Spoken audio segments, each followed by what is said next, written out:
The British Columbia government says it's already seeing positive results from the policies it put in place to address the housing crisis, but one expert says there's still a long way to go. Housing Minister Selina Robinson says the government is seeing some high-end house prices starting to drop. Right now we've got the speculation and empty home taxes. So part of what we need to do is monitor the impact that it has and continue to see what it does, Robinson said in an interview Sunday. But Andy Yan, the director of the city program at Simon Fraser University, says that while very expensive houses are starting to show a decline in price, the numbers haven't translated to mid and lower level units. 16 months is a little bit premature to know whether the policies are a success or failure, Yan said, referring to the approximate time the NDP minority government has been in power. But the softening of the market and cooling of the market is something that is definitely happening. He said despite that softening, home ownership remains out of reach for many for middle and lower income families.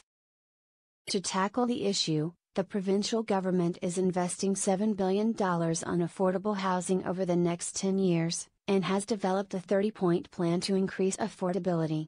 However, Yan said some of the announcements made by the government are just that, announcements. They are not actual shovels in the ground yet, he said. While there is some actual construction going on, he said it's still going to take years before the promises take the shape of homes that people can move into. It will take a combination of supply and demand policies to really get us out of the housing crisis mess, he said. Meantime, BC Premier John Horgan says the housing crisis didn't happen overnight, and it won't resolve overnight. Addressing attendees at a housing conference in Vancouver on Sunday, Horgan said the government will have to work with partners including Indigenous communities, transgender and social justice advocates and women's groups to resolve the crisis. Horgan said it's not just affecting those who have small incomes, but is creeping into the middle class too.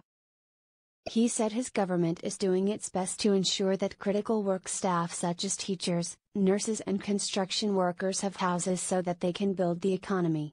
British Columbia should not be a place to fear because of unaffordable housing, Horgan said.